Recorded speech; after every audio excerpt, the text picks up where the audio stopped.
Very happy today to be interviewing Dr. Patrick Quaid. He's a best-selling author, speaker, researcher, and optometrist. He's based in Guelph, Ontario at the View Cubed Vision Therapy Clinics. They also have a clinic in North York, Ontario as well. Welcome, Dr. Quaid. Thanks for having me. Dr. Quaid, in the book, one of the resources you include is a questionnaire that helps people start to think about visual processing and visual therapy. Can you discuss that and how that leads you to potentially getting some help? Yeah, and I think in the book we wanted to give some hands-on tools for parents to do a questionnaire with their child. There's also descriptions of what you tend to see with these cases when you're dealing with your child at home. For example, you have a child who's stuck in a phonetic spelling pattern, so the child just continues to spell the word how it sounds.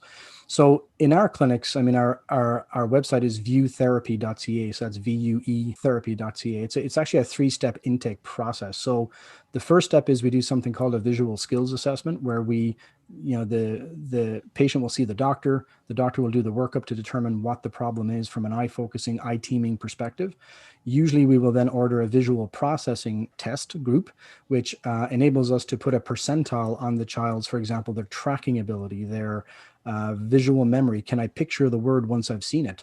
And we tend to put percentile, so it's more of a ranking. So 50% sounds terrible, but 50th percentile actually means you're middle of the pack. So out of 100 people, if you score 50th percentile, you're better than half, and half are better than you. So you're right where you're meant to be.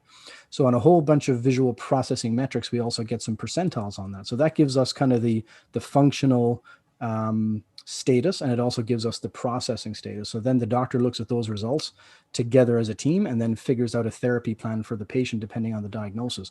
And then the third step, which is I think the most important one, is the patient education step. So it's when the parents, if it's a child, obviously the parents would be in on the consultation, but it's mainly for the parents. It's for the parents to understand what's going on with the child. And we use a series of demonstrations, which is, if I say to a parent, your child has convergence insufficiency and saccadic dysfunction. For most non-doctors, that's like right over their head. So a really good aspect to that step is we actually do hands-on demonstrations where the parent can actually experience what it's like to have the problem firsthand. And I think that really gives the parent an insight into, oh, okay, so this is why my child's getting so tired when they're trying to do homework and it takes them so long to get it done. And we've actually had some parents get, in a good way, get kind of emotional when they realize, like, oh, I feel terrible. Like I'm sending my kid to my room because I think they're just not trying enough. And this is actually what they were seeing. So I think it's a critical third step, because that gets everybody on the same page before we delve into, okay, here's the therapy plan. This is what we're going to do about it. Often people forge into the therapy aspect without making 100% sure that the parent understands what the actual problem is. And if you forge ahead into therapy without making sure everybody's on board with you, that usually becomes a problem later on in the therapy and can disrupt the therapy process. So that 3-step intake process at View is a really important part of how we operate. And we find that little bit of extra care at the start to make sure everybody understands what's going on, and giving the parents an opportunity to ask all the questions that they want to ask. It's how frequently do you have to do the therapy? What's the cost? What's the diagnosis? Can I get a letter for the educator? Can we get accommodations for our kid? All those questions are all answered at that third step. But I think it's really important we often actually have the parents at that step and not the child, because we want the parents to speak freely.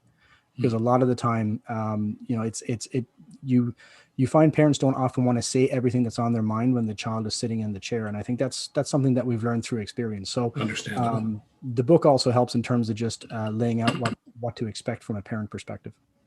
We were speaking to Dr. Patrick Quaid. He's the founder and CEO of the View Cubed Vision Therapy Clinics in Guelph and North York, Ontario. The book is available on Kindle, Amazon, and also on Audible. So if you haven't got a copy yet or heard a copy, you can get them there. Thanks so much for your interview today, Dr. Quaid. Thanks for having me.